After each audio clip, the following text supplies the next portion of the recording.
my name is Cheryl, and I am a very late diagnosed autistic person who also happens to have ADHD and also happens to have a cold. And my voice is not itself today, so please excuse that. But today I really wanted to talk about something that has plagued me ever since I was a child, and that is alexithymia. Now, in Greek, it loosely translates to no words for emotion. And I'll tell you, before I knew I was autistic, it was even worse because I just didn't know why I was so different from everybody else. Now that I do know why I struggle with it, it helps, although it doesn't make the actual expression of emotions easier. While some autistic people struggle with alexithymia, it is much, much more common in people with autism. Some studies show from 65 to 85% of us do. People with PTSD also have alexithymia, but when you consider the fact that over half of us have PTSD, it kind of makes sense, right? What a tangled web we have. So what is alexithymia? It is a struggle to show or feel emotions. It's having trouble identifying the emotions that we do have, and sometimes getting frustrated when we are not sure that the way we're feeling is correct. The last one I added because that's what I struggle with personally. Not that I don't struggle with all of them, but that's my worst one. So we struggle to show or feel emotions.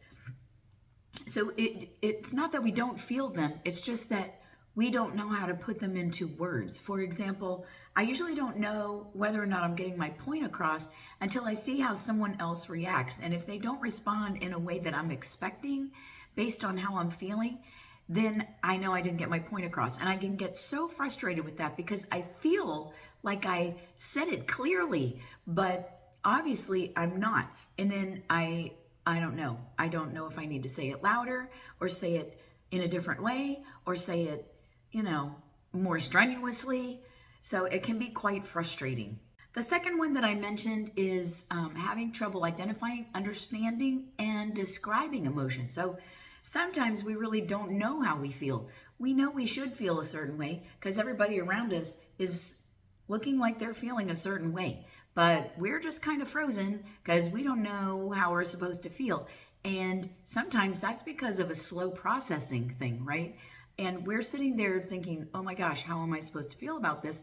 And it might be one of the reasons why we as autistics have this reputation of the expression on our face not matching what is socially expected, and why we have an expression on our face that's a little bit hard to read because we're just sitting there like, Now, Brene Brown has a book called Atlas of the Heart.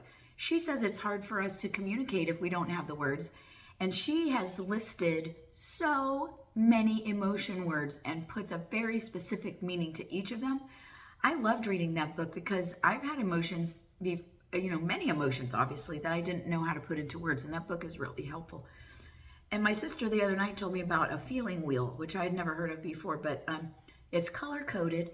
And in the center, it breaks emotions up into general categories, and then it breaks them down into more specific words so that you can more specifically articulate exactly how you're feeling. The third one I mentioned is really, I don't know if other people feel this way. It's really how I feel. It's not knowing if the way I'm feeling is correct. And yes, I know my feelings are my feelings and they're okay to feel. I get that. However, I don't know if I'm overreacting or underreacting. I don't know if other people would feel the same way I do. And it causes me so much stress. And I've found that this is worse when I'm in a romantic relationship, which I'm not right now, in which sometimes I feel lonely. But in a way, it's a relief because when somebody does something, say it offends me, and I get upset about it, I think, is that because I'm too sensitive? Or is that an unacceptable behavior? I really don't know. And I have a feeling about it, but I don't know, like I said, if I'm overboard or within the range of normal. And I just get so upset about it because I just don't know. And I do have friends that I will call and they know exactly what I'm talking about because we've had discussions about it. And I will say, if you were in this situation, How would you feel? Am I overreacting? Like, am I normal? I think that's the main thing. That's the bottom line. Am I normal? I don't know if I'm normal. I don't feel normal. So anyway, I do know that in general, I'm not alone in this, because the National Institute of Health says that people with ASD, check, and alexithymia, check, experience higher levels of anxiety and emotional difficulties compared to people with ASD only. And also, sadly, we don't benefit as well from psychotherapy. I don't know about you, but I have been in therapy my whole entire adult life, off and on. And it really has helped in some ways, but in other ways, not at all.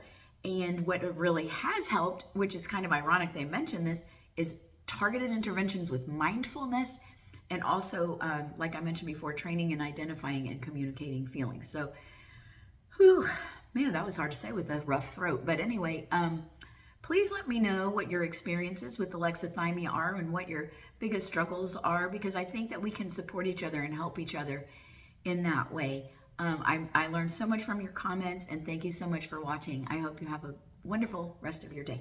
All right, bye.